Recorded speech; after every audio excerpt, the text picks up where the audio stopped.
Hello, fellow citizens of Norvos. I'm your host, Shane the Platypus, and this is the Magna Times.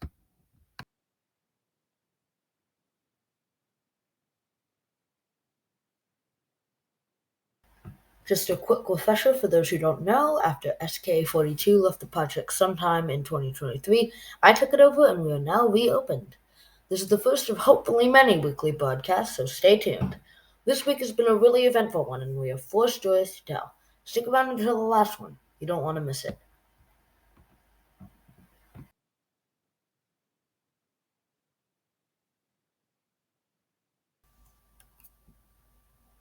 Our first story for this broadcast is about the upcoming trial for a player named Raptor. He allegedly stole $30,000 worth of items from the sewers and other places. I'm actually the assistant lawyer for the defendant in this case, so I'll try to be as unbiased as possible. The lead lawyer, Ben Tripleboom, states that the value on the items was nowhere close to $30,000, as similar items are valued at $4K on AH. The defendant, Raptor, owns a government-sponsored market called Magna that had thousands of dollars invested in by Norvos and Magna officials. The defense also states that the container that had the stolen items was not properly protected, nor was it clear that it was not public property. If the defendant loses the trial, he may be forced to mine off the $30,000 he allegedly stole, or his shop could be taken away from him. The trial is yet to happen, and we will fill you in on the result next broadcast.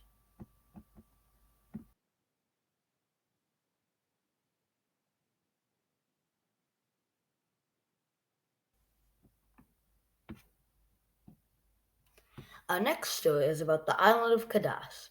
The capital city of Port Leone has retaken an island known as Cadiz. It was claimed by a player named Raptor, not the same person as Raptor from our last story. It has since been retaken by Port Leone due to the massive decline in the religion of Cadizism that got the island to be allowed to be claimed in the first place. Raptor replied to the statement with this message from the theocracy of Cadiz. Today, Norvos has tried to claim our holy capital, and this makes me disappointed. I myself am culturally Norvosi, living my life in the bustling city of Port Leone. Cadiz has done nothing to provoke such action. I and the loyal members of Cadiz's government will fight for control of our island. We have been isolationists for our entire existence. We just want to live peacefully, but we will not be pushed around. Giant, stand down now. I personally like you, but if you try to take my island, I will not be kind to you. Norvos, you have 24 hours to retract your claims from the Isle of Cadiz, or we will show Cadiz's full might. After Norvos refused to retract their claims, he replied with another statement.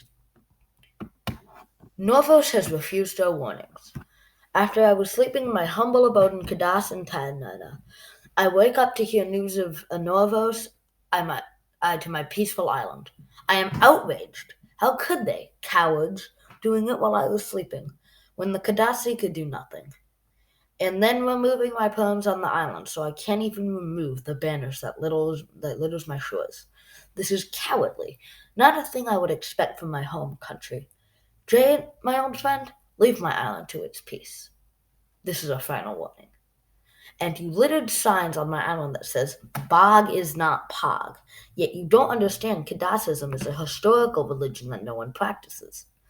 It is a historical namesake from the days of Old Norvos and Severos, laying there just to be remembered with the good memories of old bustling streets of Port Leone.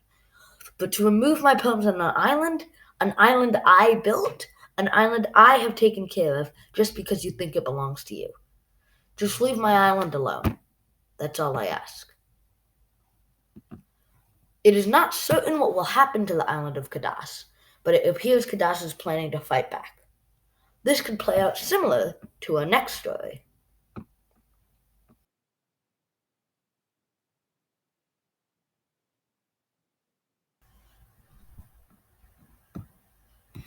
This next story is about a war between Norvos and a squatter clan called the Hay Bale Project.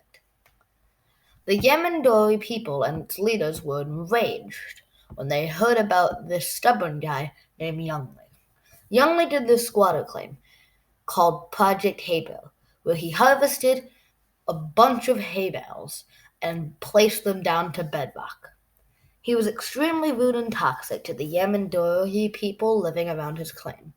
Polish and Traveler tried to do things diplomatically, but failed, as in, quote, it was for art.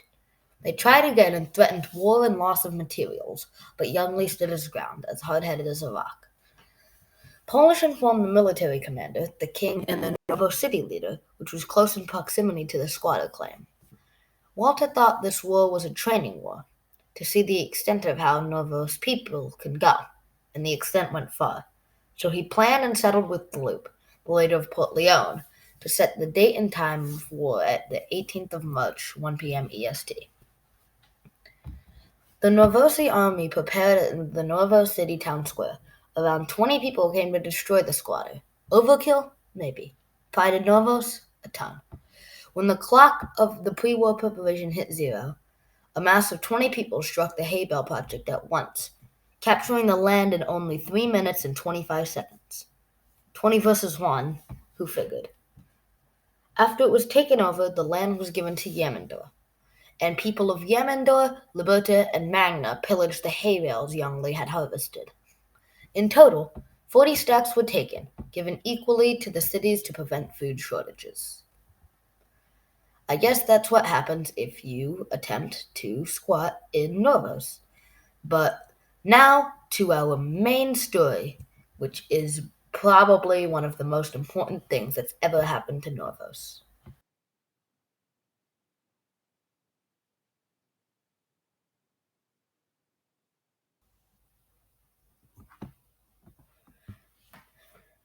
The final story, and that is probably the most important story, is the story of Norvosi independence. The people of Norvos have finally broken free from the Laurentish Empire's grasp, finally becoming independent. Here's how it happened. The military commander, Walter and the king, Giant, had a talk with Cole and the Council of Laurent to become independent. Talk started out possibly coming out in war, but at the end they persuaded the movement of independence and came out on rather peaceful terms. A start in the new history of the nation of Norvos and its start on the Rathmere world stage. After Frost's March exclusive independence, it was when Norvos wanted independence as well, as it sparked hope in the commander and the king. The commander was excited to finally get independence, but he was stressed. His soon-to-be husband tried to calm him down, but things went south. As Walter told him, prepare. This was because a guy called Master Explode, a man who Walter respected and trusted, betrayed him and snitched on him. This wasn't good, as it may have created its own war. This gave the Libertians a strike of fear, as they are very close to Nouriel, a Laurent city, and if things did go wrong, they needed to prepare. Thankfully, this didn't go to this extent. Giant managed to make a deal with Cole and get independence. Sadly, Giant was left mentally insane trying to manage. Here is the official statement from the leader of Port Leone, Loop. First official announcement from the reformed Kingdom of Norvos. It has been a long time since the fall of the first High Kingdom of Norvos. It was unceremonious and bloody. A rift was created in the death throes of our nation, causing a dark period on Sorglisty for everyone.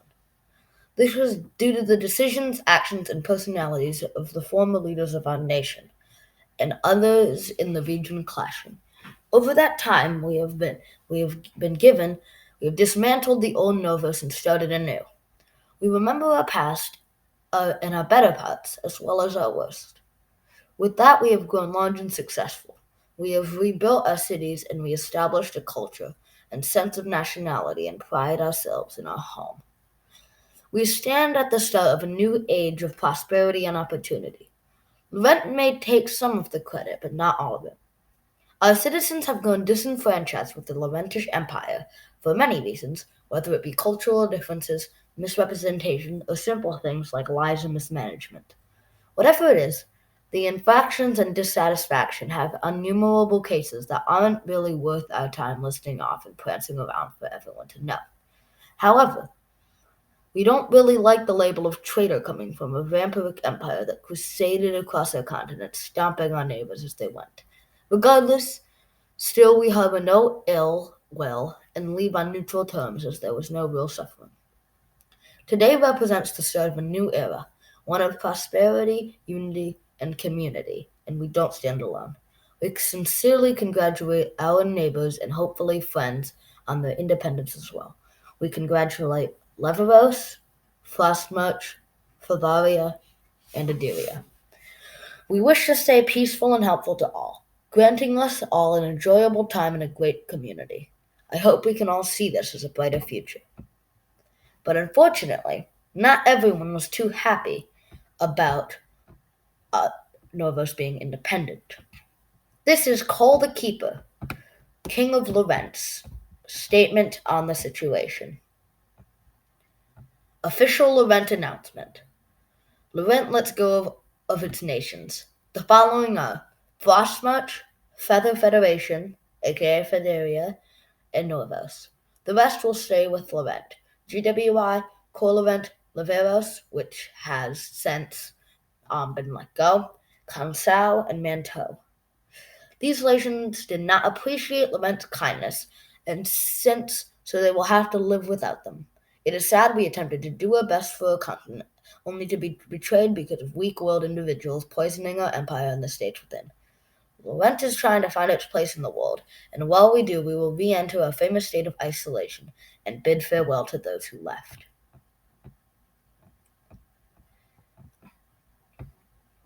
This marks a new era for Norvos, and I'm excited to be a part of Norvos in this great time.